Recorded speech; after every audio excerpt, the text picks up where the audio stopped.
400 ka within 2 hours, 3 hours. Okay, so para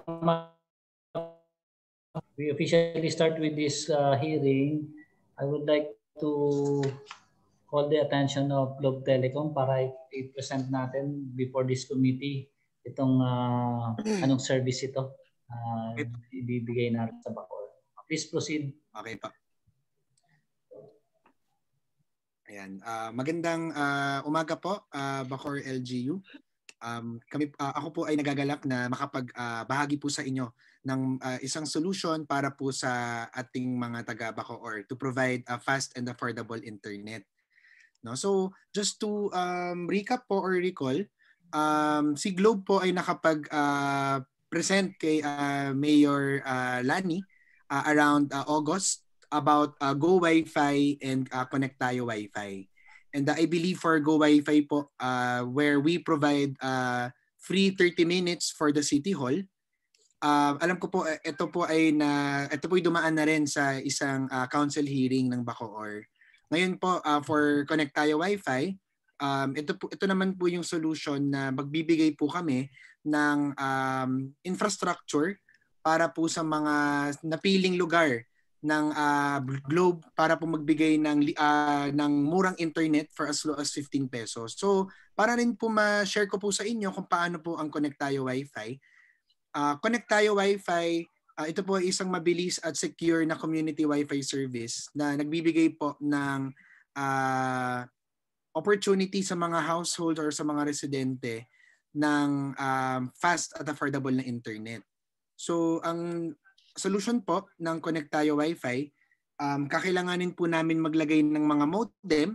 For example, modem po sa mga relocation site o mga tenements ng Bacoor. For example po si Ciudad Strike at si Ciudad Malasakit na na-mention po sa amin during the meeting with Mayor. Maglalagay po kami ng mga modem sa mga ceiling para po itong Wi-Fi signal ay umabot sa loob ng bahay. No, so para po ma-differentiate kung ano po ang Connect Tayo Wi-Fi with the available solutions po sa ating market, for sure po lahat po tayo gumagamit ng mobile data para po gumamit ng internet. No? Ito po ay nangangailangan ng wireless connectivity via the cell sites at kailangan po natin kumuha ng package na prepaid or postpaid. For some residents or some users na meron pong budget para bumili ng broadband line, meron po kaming solution na tinatawag na Globe at Home, where ang residente po pwedeng bumili ng fiber optic na plan for 2 years at ang binabayaran po ng isang residente for this one is 2,000 pesos a month. No, for 2 years, which alam po natin sa panahon ng ngayon, mahal po ang ganong solution. No? So for some markets naman po, pag mahihirapan po tayong afford yung postpaid line, meron po tayong tinatawag na home prepaid Wi-Fi where it is a modem-based device. Pwede po siya mabili sa market or sa mall for as low as 999 pesos at kailangan nyo lang po siyang loadan para makagamit ng internet. So ngayon, for some markets po, we believe that 999 pesos is still expensive. Hindi pa rin po siya, may mga ibang pamilya po or ibang mga tao na challenge pa rin sa pagbili ng solution na to.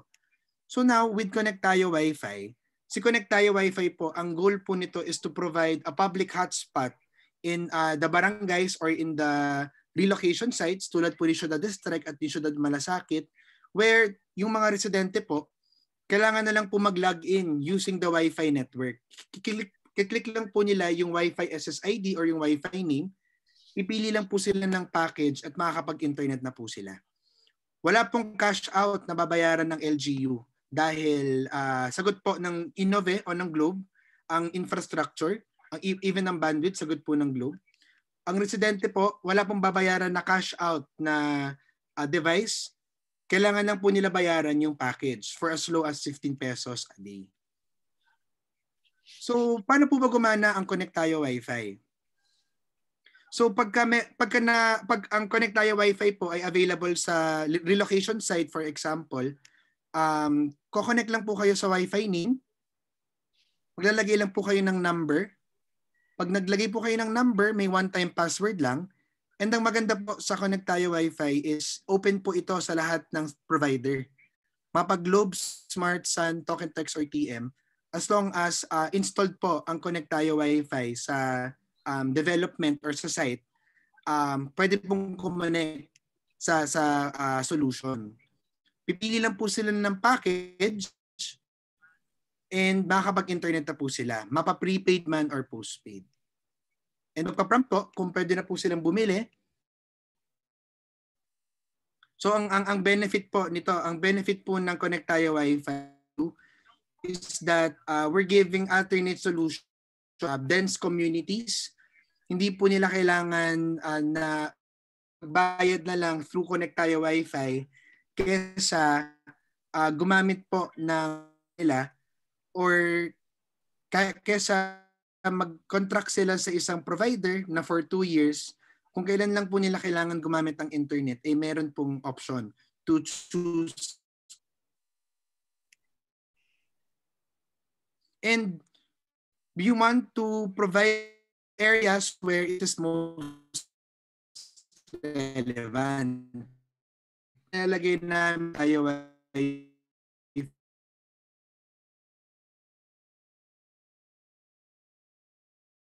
housing type na developments. And we found out sa Bacoor, meron pong Syudad Malasakit at Syudad District na pwede po nating i-pilot ang solution na to. And where connectivity is a luxury to have, dun po sa mga areas where internet, dahil ang internet mo ngayon kinakailangan na para sa e-learning, kinakailangan po para sa online business, no? So basically, dun po sa mga areas where connectivity is a luxury to have, dun po namin gustong ilagay ang Connect Tayo Wi-Fi. And basically, the reason why Connect Tayo Wi-Fi should be in your communities, at least for a pilot in Bacoor, we are looking at Syudad Malasakit at Syudad District, and also few barangays na na-identify po namin na dense. Gusto po namin i-broadcast itong service na to para po makapag-provide tayo ng accessible internet, and also for as low as 15 pesos, makakapag-aral na po sila through e-learning and even do their online business as long as meron pong hotspot available doon sa area nila. So yun po, dito po nagtatapos ang presentation po ng Globe for Connect Tayo Wi-Fi. And just to revisit po, ang huli pong naging communications ng Globe last October, katapusan po ng October, nagpadala po ng MOA comments si attorney, basahin ko na lang po yung pangalan ni attorney, Attorney Maria Bernadette Carrasco. Meron pong ibinalik sa amin na comments about the MOA. Sige po, Chairman. Hindi naman pala to, hindi naman pala to. Akala ko free lahat ito eh. May ano pala to. So anong role ng LGU dito? So, obligations and responsibility regarding this proposed partnership. So sa side po ng LGU, given that the infrastructure will be provided to the LGU, even the electricity po, babayaran din po ng Globe. Ngayon, we're giving cheap alternatives for the residents of Bacoor. So yung sa side po ng LGU, number 1, yung sa Memorandum of Agreement po na napadala po namin. Ito po yung dumaan po sa review ng legal ng LGU. And naibalik na rin po namin yung revised MOA dun po sa mga naging comments ng legal. Number 2, sir, may mga permits po. Gusto rin po namin malaman kung may mga permits po na kailangan i-secure. Since ang model naman po ng Connect Tayo Wi-Fi, we will put modems in the housing units or housing developments Um, As far as permits is concerned, I suggest you coordinate with the office of the mayor. Apo. Yung agenda namin dito regarding the authority lang to sign the mayor At to sign lang. the MOA. Apo. Apo. So Correct po. with other requirements, maybe I suggest you coordinate with the office of the mayor. So I would like to recognize the Honorable Alde Pagulayan, our Vice Chairman of this Honorable Committee. You have questions for? Yes, sir. Thank you very much, Mr. Chair. Anong name na nung sa taga-Globe? Jello po. Jello Bonifacio. Jello, what's the average internet speed na ginagamit ng sa community ngayon para sa pag-connect nila? Ano yung sa tansya mo ginagamit nila? Kumbaga po, para po masabi natin na magamit itong internet para sa online schooling, for example. Ano po yung best speed na dapat meron po? Tama po ba? So, given that may online learning po tayo na para sa mga estudyante, para lang po makapag-download ng mga modules at para po maka-join sa mga live streaming, at the minimum po kahit 500 MB, 500 KB or 1 MB na speed po na mapaprovide ng kahit sino mang provider, makakagamit naman na po ng live streaming. And ngayon, Mbps yan. Okay. So, sir, para po dun sa mga areas po na napili namin, which is si Ciudad District at Ciudad Malasakit, ang introductory bandwidth po kasi na nabibigay po namin, depende po sa site po talaga or sa available site na magsaserve. But at introductory, ang binibigay po namin is at least 100 Mbps, maximum at 200 Mbps for the whole site na po yun. And kung sakali naman po, pagka-go activity, it will be shared throughout the whole usage of the building. Pero, so 100 Mbps, pag i-extrapolate mo, opo, more or less, sir. The average,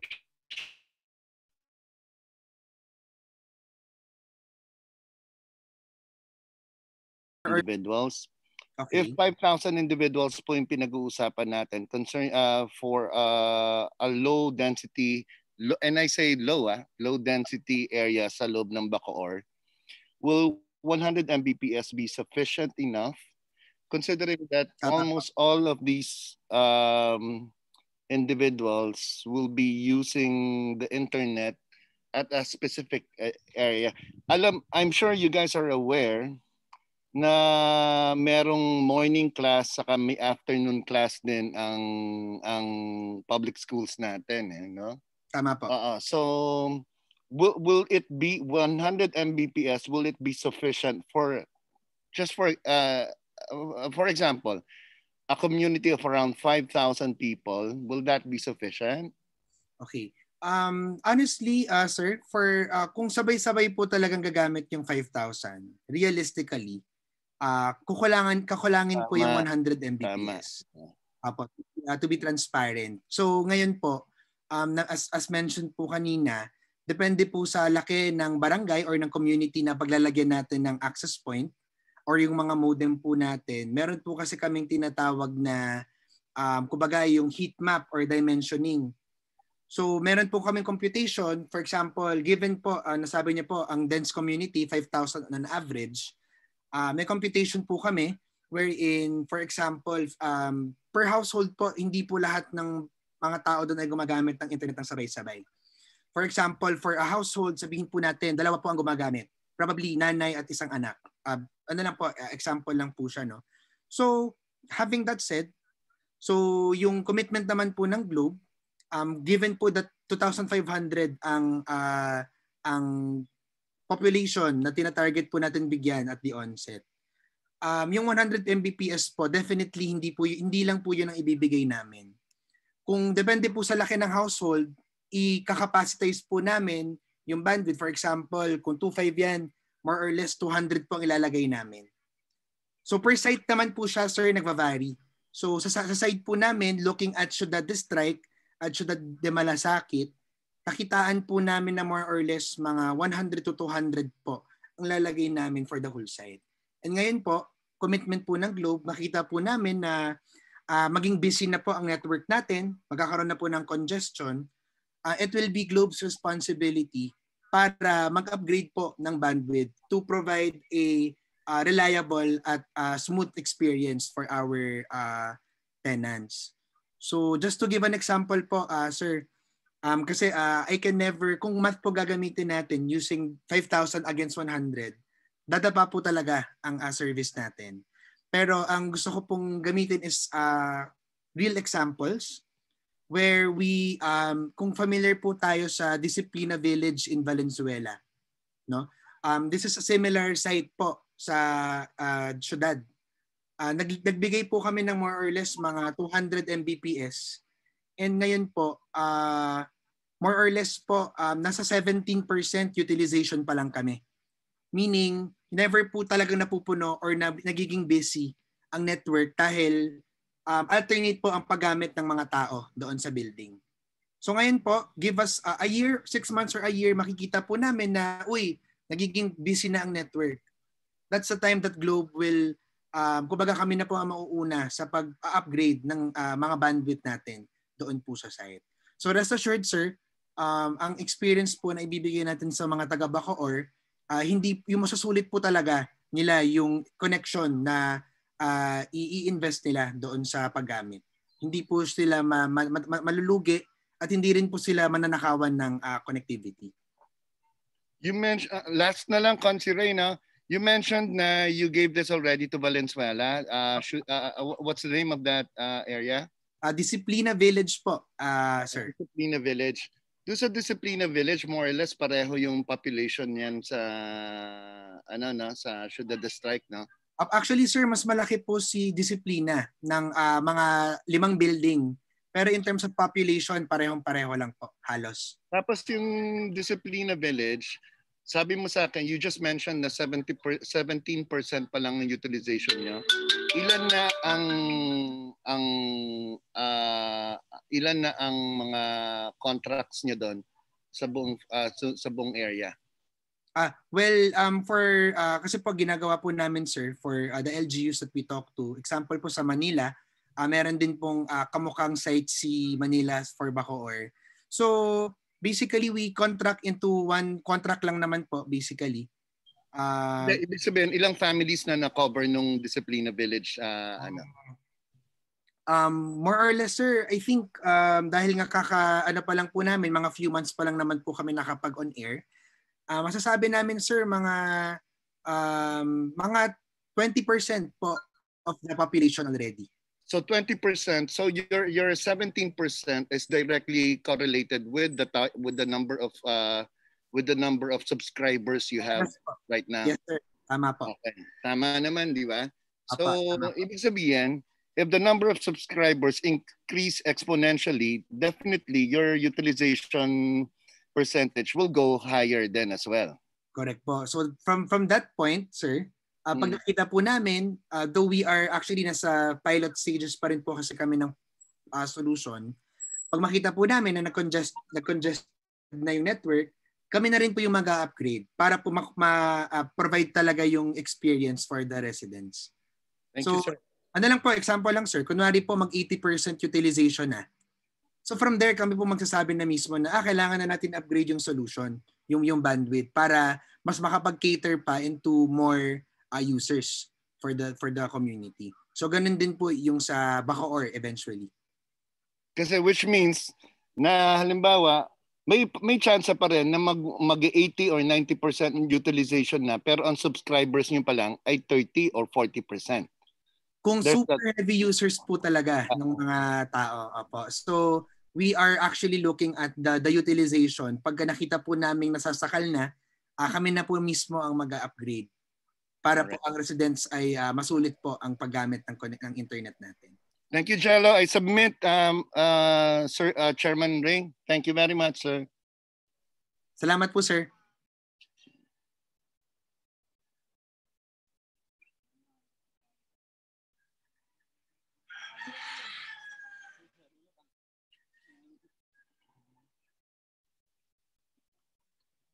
Nakamute ka, Chairman Ray.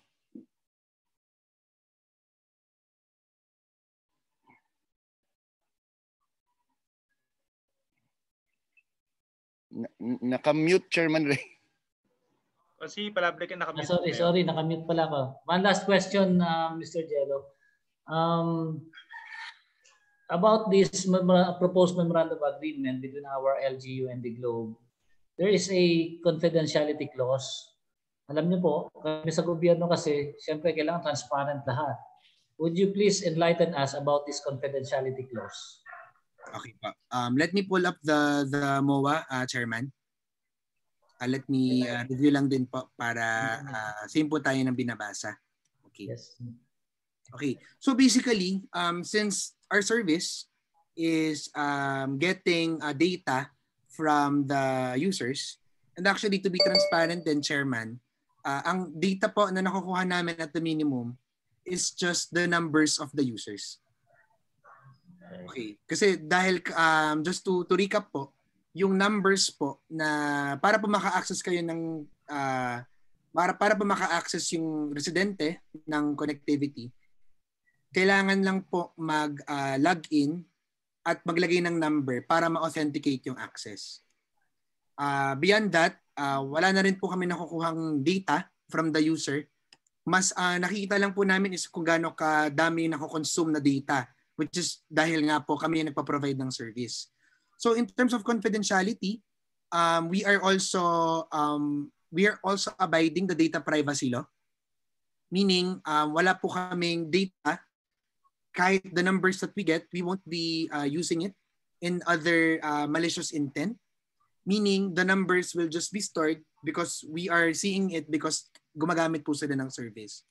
But beyond that, Chairman, wala na po kaming other anything we will disclose as our concern. Okay, thank you very much, Mr. Jello. Baka may one parting words para mag-shift na kami doon sa isa pang hearing kasi. Baka may gusto ko pang sabihin. Your Honor. Gusto ko pang sabihin. Your Honor, good morning. Yes, Attorney Atega, you have concern. Your Honor, may I request the resource person to furnish the Office of the Sangguniang Panlungsod Secretariat with a copy of the revised Memorandum of Agreement. So, bukod dito sa pina-receive sa atin, meron pa bang revise? Meron pa bang revise? Meron na tayong copy, Attorney Atega, hindi pa ba ito? May isa pa bang copy? May revised copy pa? Na-mention po kasi kanina nung resource person that after receiving the comments of Attorney Carrasco, they submitted the revised MOA. Hindi ko pa po nakikita, Your Honor, yung revised MOA. Okay. Wala po sa records natin, Your Honor. So, okay po. Baka pwede bukas ipadala na natin kasi para masama natin sa deliberation ng Monday. Can you sure. Hello? Sige po.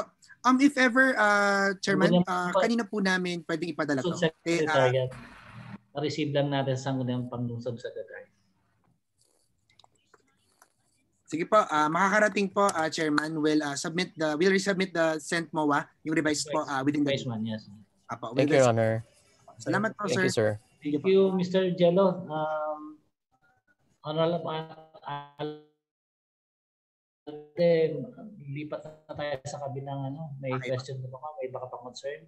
Wala na, no more. Mr. Jello Bonifacio. Thank you very much to other resource persons present.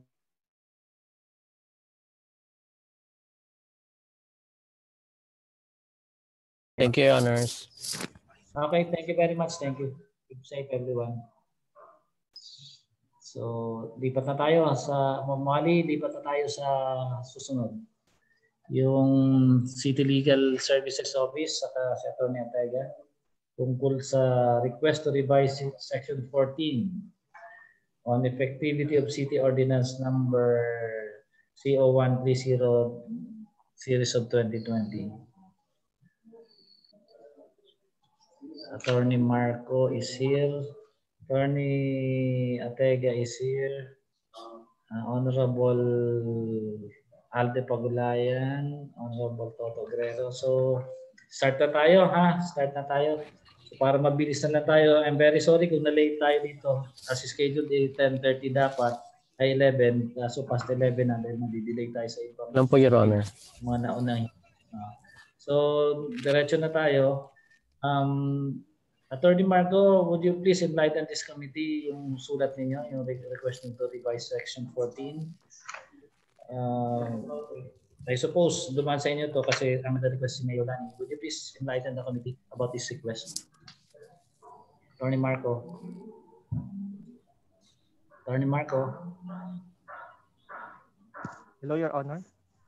Attorney Marco, yes. Attorney Marco, andiyan ka na ba? Yes po.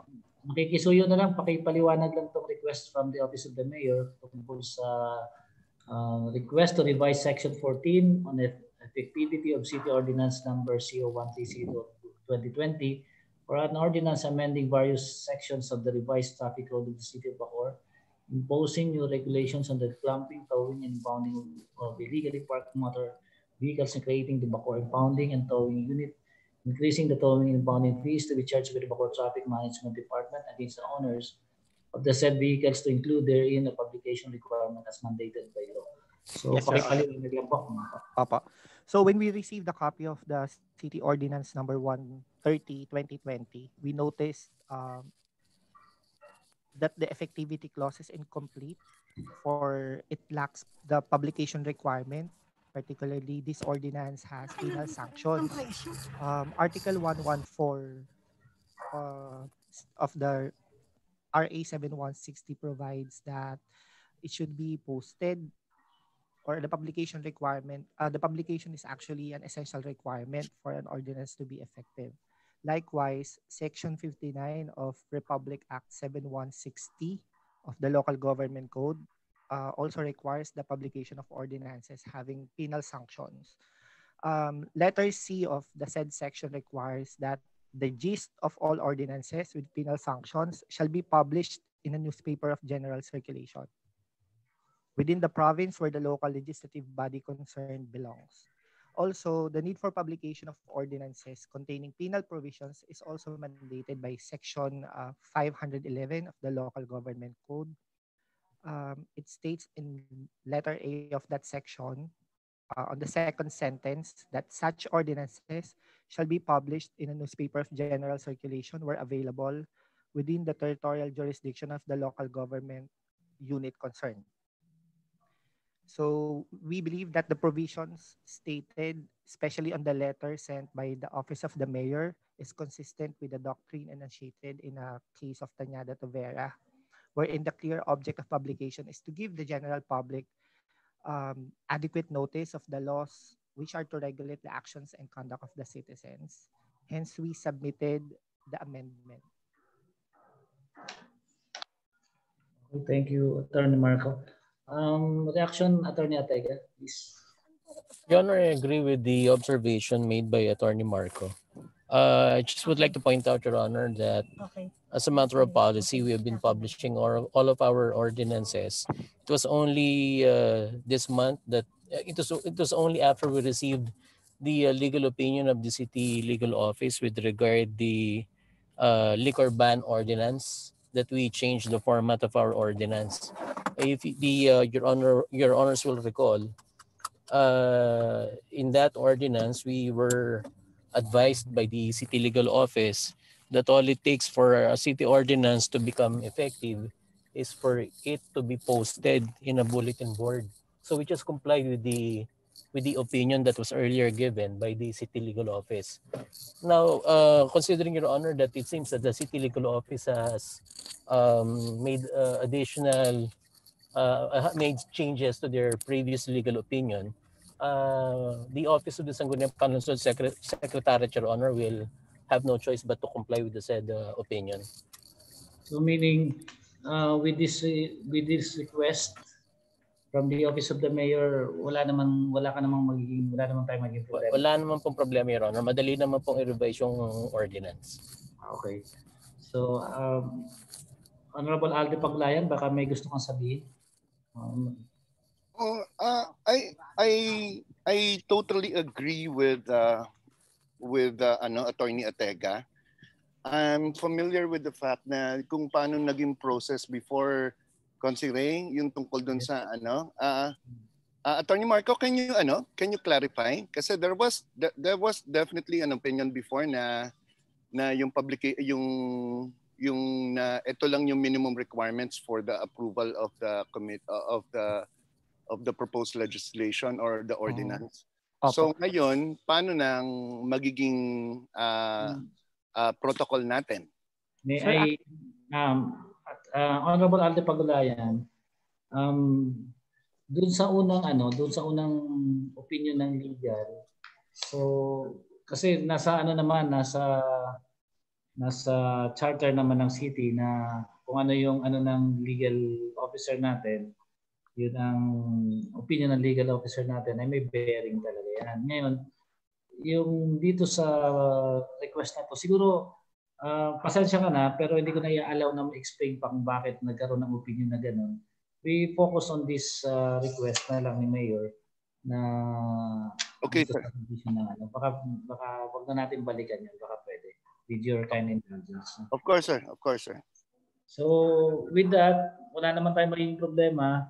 Parang it's a matter of coordination ng itong meeting natin na to, itong hearing na to with regards to the request of the Mayor in response to the request of the Mayor. So, kung itong request ng Mayor, pinaliwanag naman ngayon ni Attorney Marco from the City Legal Services, okay naman sa ating Sangguniang Secretary na siyang gumagawa ng ating mga dokumento with regards to ordinances and resolutions. So tingin ko wala namang okay na tayo rito. Okay, sir. I submit, Chairman Ray. Attorney Atega, may gusto ka pa sabihin? Wala na po, Your Honor. Attorney Marco, baka may gusto ka pang sabihin? No more po, Your Honor. Okay, thank you very much sa inyo. So that ends our committee hearing, clarification hearing lang naman to. Thank you, Honors. Thank you. Thank you. Thank you very much. Mr. Chairman, am I already excused from attending the hearing? Okay, you are excused. And also, I would like to adjourn this committee hearing, there being no more matters to be discussed. So officially, thank you, Honor. Thank you very much, everyone. Keep safe. Maraming salamat po. Thank you, pare. Thank you. Thank you, pare. Tony Marco, thank you. Thank you po, Your Honor. Tony Marco, thank you. Attorney Atega, thank you.